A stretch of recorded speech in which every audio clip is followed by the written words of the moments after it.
Okay so last video में हमने बात करी थी एप्पल इवेंट के हाइलाइट्स की कि उन्होंने क्या क्या प्रोडक्ट्स लॉन्च करे।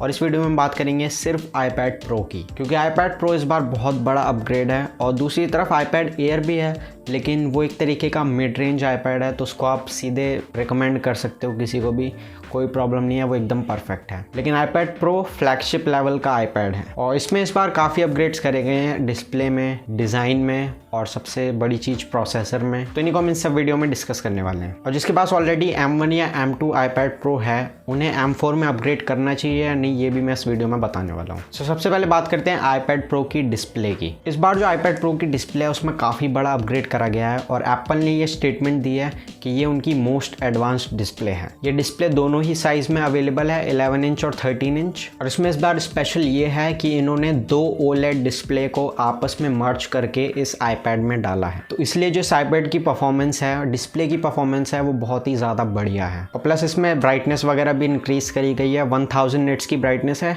और 1600 निट्स की पीक HDR ब्राइटनेस है। और प्लस इस बार आपको आईपैड में नैनो टेक्सचर ग्लास का भी ऑप्शन मिलता है, तो वो आप खरीदते समय चाहो तो ऑप्शन में ऐड कर सकते हो। नैनो टेक्सचर ग्लास जैसे कि हमने देखा था वो XDR डिस्प्ले में था, जो कि मॉनिटर था, और उस ग्लास से थोड़े जो ग्लेयर्स वगैरह और रिफ्लेक्शन वगैरह हैं वो सब कम हो जाते हैं। तो वो एक अच्छा ऑप्शन है, बट उसके लिए आपको थोड़ा और चार्ज देना पड़ेगा। बात करें अगर डिज़ाइन की, तो पिछले कुछ आईपैड्स में जो डिज़ाइन थी वो सेम थी, लेकिन इस बार चेंजेस करे गए हैं। इस बार इस आईपैड को और भी ज़्यादा थिन बना दिया है और एप्पल ने कहा है कि ये उनका अब तक का सबसे थिनेस्ट प्रोडक्ट है। लेकिन सिर्फ 13 इंच वाला आईपैड, 11 इंच वाले की विड्थ है अराउंड 5.4 mm, बट 12.9 इंच वाले की विड्थ है अराउंड 5.1 mm। सो ये किसी भी आईफोन या आईपॉड से भी ज़्यादा थिन है। बट ये भी फैक्ट है कि इन्होंने दो OLED डिस्प्लेस को आपस में मर्ज करने के बाद भी इतना ज़्यादा थिन प्रोडक्ट बना दिया, ये बहुत ही इंटरेस्टिंग चीज़ है। बट इसके अलावा इसके बटन, स्पीकर्स, माइक्स वगैरह में कोई चेंजेस नहीं है। बट जो फ्रंट कैमरा है उसको पोर्ट्रेट से हटाकर लैंडस्केप में शिफ्ट कर दिया है और पीछे की तरफ जो कैमरा है उसमें भी कुछ चेंजेस करे गए हैं। इस बार उन्होंने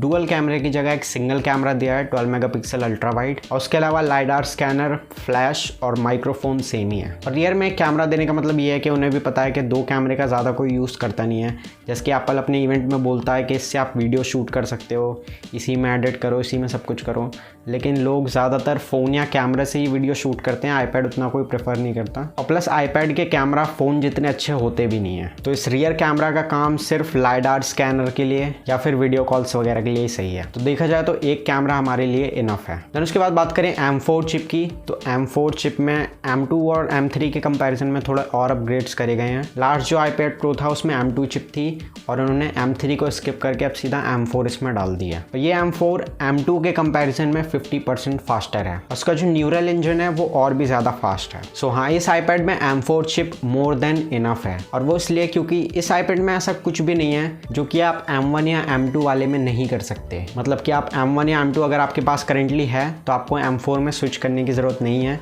क्योंकि ऑलरेडी जो आपके स्मूथ काम चल रहे थे वो और ज़्यादा स्मूथ हो जाएंगे। तो मुझे नहीं लगता कि आपको अपग्रेड करना चाहिए। और जब भी आईपैड्स की बात आती है तो एप्पल हमेशा sketching, video editing, note taking, इन्हीं सब चीज़ों के बारे में बात करते हैं। उसके अलावा कभी कभार गेमिंग वगैरह। लेकिन देखा जाए तो जब PC सॉफ्टवेयर एक आईपैड में डाला गया है तो आपको PC वाले गेम्स भी अलाउ करने चाहिए एक आईपैड में, क्योंकि तभी इस प्रोसेसर का और इतने सारे स्पेक्स का फुल यूज़ हो पाएगा। इस आईपैड में 16 GB रैम है, 2 TB स्टोरेज है और M4 चिप है। इसके बाद भी ये चाहते हैं कि आप मोबाइल गेम्स ही इसमें खेलें, तो कोई फ़ायदा नहीं होगा इतनी ज़्यादा पावर का। जो आपकी स्केचिंग, नोट टेकिंग और वीडियो एडिटिंग है वो ऑलरेडी M1 या M2 में स्मूथ चल रही होगी, तो अब M4 में स्विच करने का कोई मतलब बनता नहीं है। लेकिन आप दो रीजंस की वजह से स्विच कर सकते हो। पहला ये कि आपने जो आपका करंट आईपैड है उसका मैक्स यूज़ कर लिया है, अब वो शायद आपको लग रहा है स्लो चल रहा है और आपको अपग्रेड की ज़रूरत है, देन आप अपग्रेड करो। और दूसरा रीज़न ये है कि आपके पास पैसे हैं और आपको ट्राई करना है न्यू आईपैड, तो आप ले सकते हो। एंड देन एक और प्रॉब्लम है जो कि है iPad OS। अब 16 GB रैम,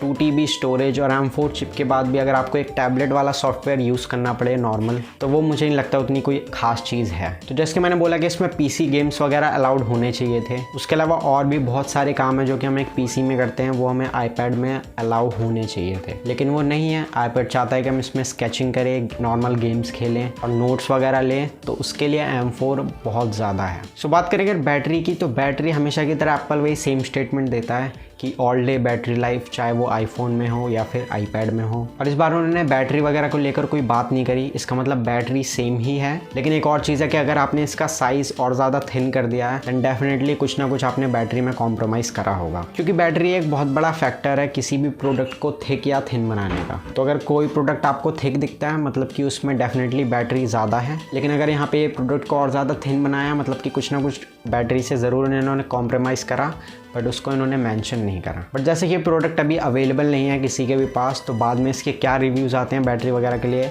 वो मैं पता चलता रहेगा ट्विटर पर या कहीं भी। उसके अलावा बात करें अगर प्राइसिंग की तो 11 इंच वाले का प्राइस है 1 लाख से स्टार्ट और 12.9 इंच वाले का प्राइस है 1,30,000 से स्टार्ट। और उसके ऊपर आप जैसे जैसे स्टोरेज वगैरह अपग्रेड करोगे तो आपका प्राइस और बढ़ता जाएगा। बट अगेन अगर आपके पास M1 या M2 वाला आईपैड है तो आपको इसमें स्विच करने की ज़रूरत नहीं है। उसके अलावा अगर आप सोच रहे हो कि मैकबुक लूँ या फिर एक आईपैड प्रो लूँ तो मैं कहूँगा आप मैकबुक लो, वो ज़्यादा बेटर चीज़ है। आईपैड तभी सही है जब आपको स्केचिंग वगैरह करना हो, वरना उसके अलावा जो भी आपके डेली टास्क हैं, वीडियो एडिटिंग है, उसके लिए मैकबुक एक बेटर ऑप्शन रहेगा। सो हाँ, यही है आईपैड प्रो। और आपको क्या लगता है इस वाले मॉडल के बारे में ये आप कमेंट सेक्शन में बता सकते हो। Subscribe for more and thanks for watching.